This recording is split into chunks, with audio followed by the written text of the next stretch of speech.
Now it's time for lefties losing it. Now, safe to say we've all had bad hair days, but Democratic Representative Maxine Waters had hers live on air when she had some technical difficulties with her wig. Democracy about the fate of the election, and yet Trump is not only winning, but winning increasingly by a larger margin. So what is the plan among Democrats to change that trajectory?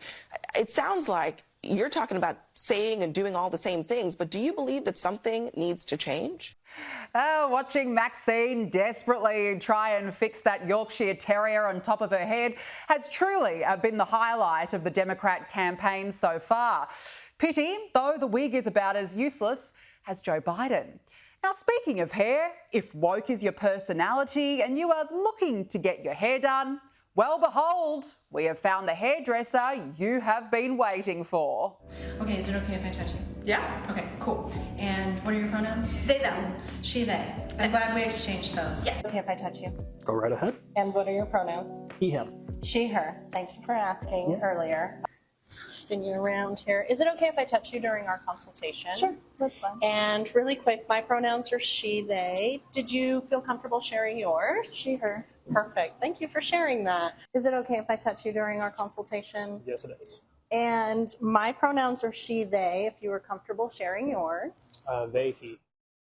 It's all very polite, isn't it? But I've got to ask, how else are you supposed to cut someone's hair if you can't touch them? Are there any wireless options perhaps that we don't know about? I mean, in what world would you go for a haircut and not actually consent to having your hair cut? Well, this might explain it. Here is the delightful character who owns the place. This is just my version of what it looks like to be comfortable getting your hair done, babe. It doesn't have to be more crucial than that. Say no if you like. That would be perfectly fine. Because you know what? I am here to teach you that you are in charge of your hair, you are in charge of your body, and by proxy, you are in charge of your destiny, sweetie. Okay, and you are crazy, sweetie. Now, gender reveals are a parent's dream, a moment where they find out their child's sex for the first time.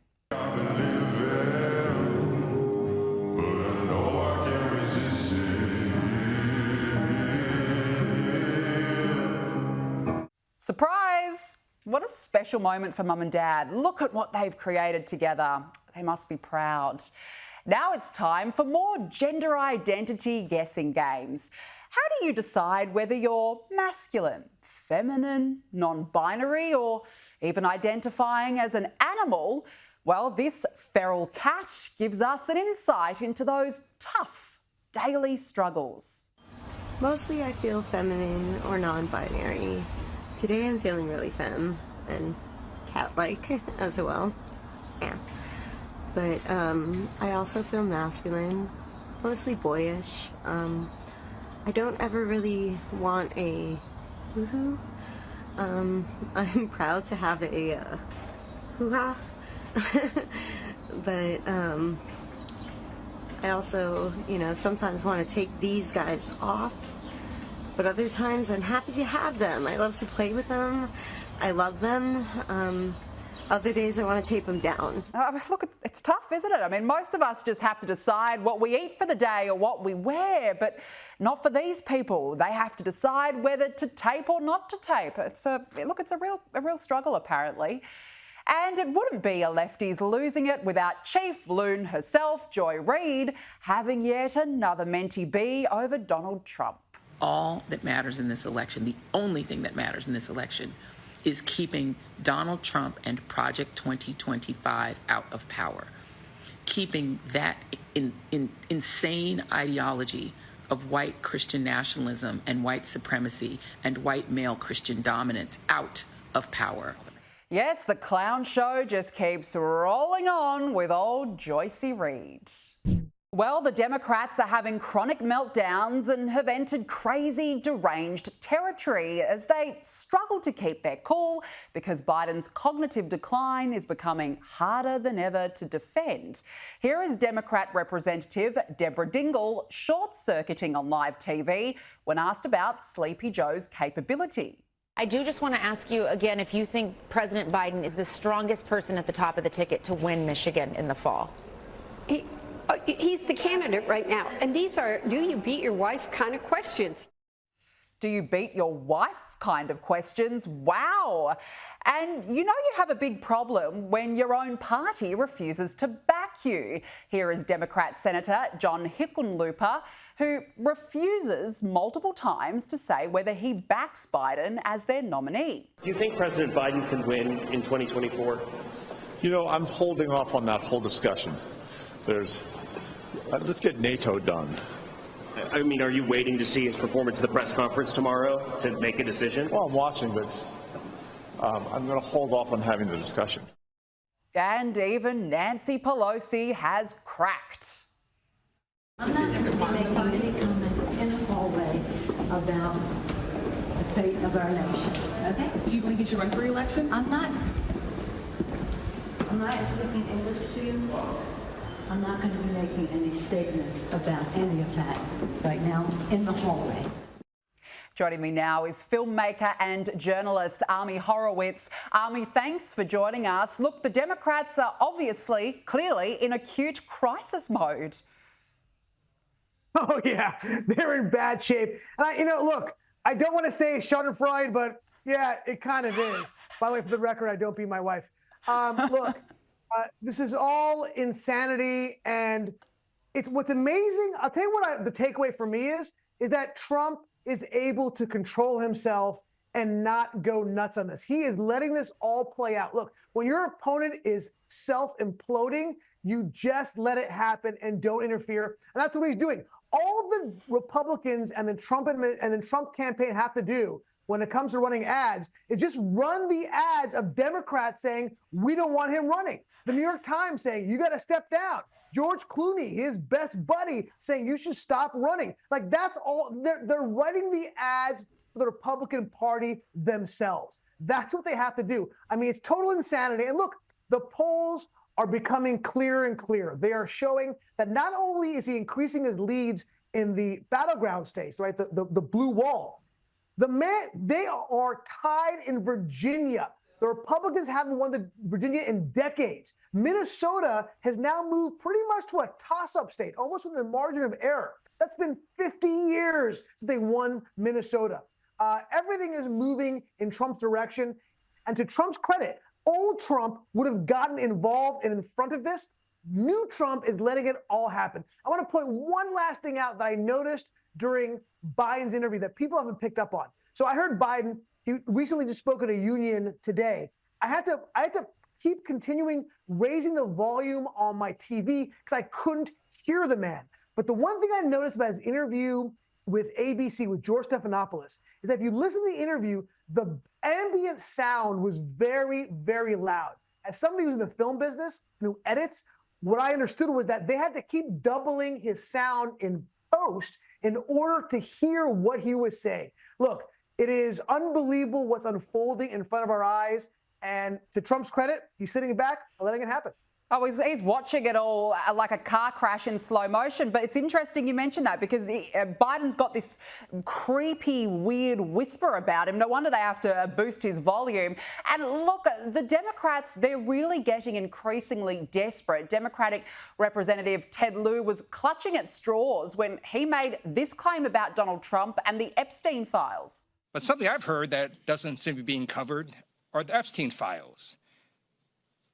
These files were released, and like Donald Trump's sort of all over this, right? There are pictures of him with Jeffrey Epstein. He's taken multiple plane flights with Epstein with young girls on board.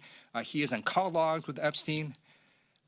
One of the highest trending hashtags on Twitter right now is about Trump and Epstein. I'm not going to repeat the hashtag because we're in a dignified setting. But yeah, y'all might want to look at that because that's highly disturbing. And again, it shows that Donald Trump is unfit for office.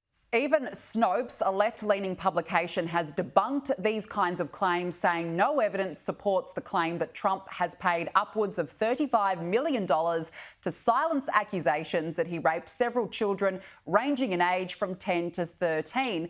Ami, do you think the Democrats are now really grappling at straws?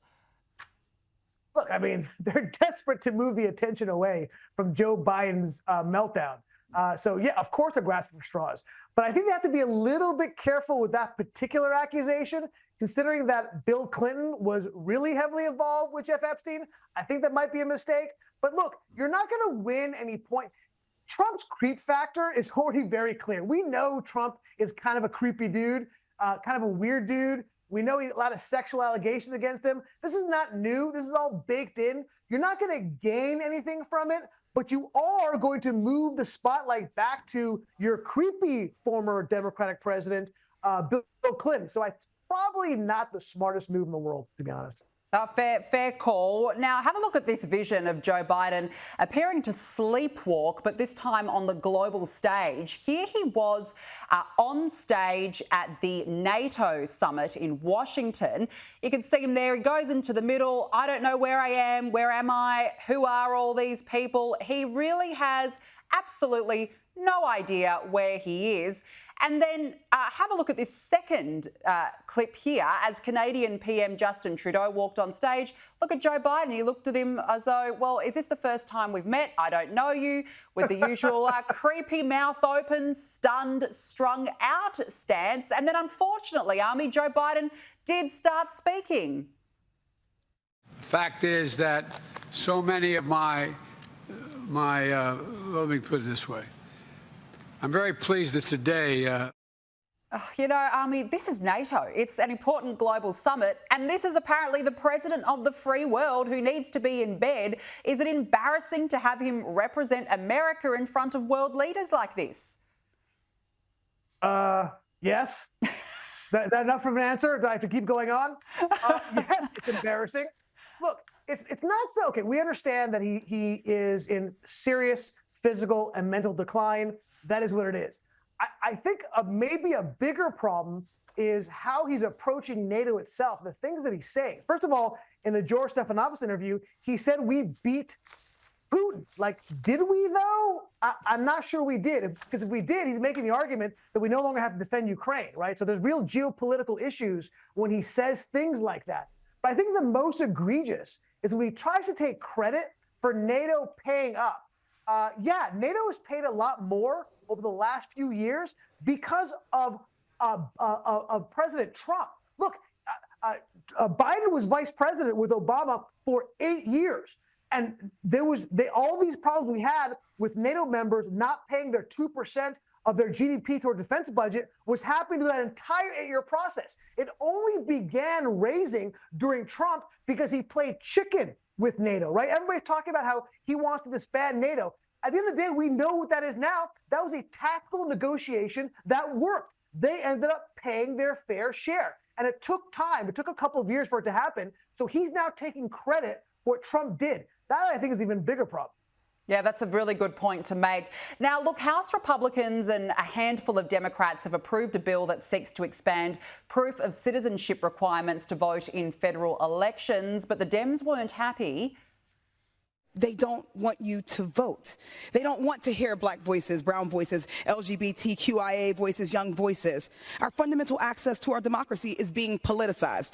And this xenophobic attack that we're debating today will make it harder for Americans to vote. It is designed to jam people up and prevent Americans from voting. This bill, they call it the SAVE Act. It should be called the Don't Let Americans Act. Don't Let Americans Vote Act.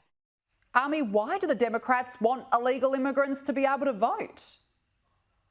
Yeah, you know, this is really, really interesting because if you look at the way this is being covered, people are saying, like, this is crazy. How are you possibly saying that we're trying to stop illegals from voting because technically they're not allowed to vote? But the reality is actually quite different. New York actually tried to push a bill to get non-citizens to vote in local elections. This is actually a thing that blue cities are trying to do. But I'm so sick and tired of people saying we're trying to make laws to have brown people, minorities not vote. How are they coming? This is a total, complete lie. You know, I got to tell you one more thing. Harkening back to one of the most disgusting things Biden ever said is that when they were talking about voter ID laws, right? And remember, in most countries, you have to show an ID to vote. But in a lot of states, in blue states in this country, you don't. And there's a lot of fraud. But to say that Jim Crow, let's say new Jim Crow laws, for those who don't know, are when black people were not allowed to eat at the same restaurants as white people. Black people were not allowed to drink at a water fountain. That is Jim Crow. To compare voter ID laws to Jim Crow is absolutely disgusting. It definitely is. It's a very fair point. Ami Horowitz, we've run out of time. Really appreciate you joining us. Thank you so much. Always a pleasure.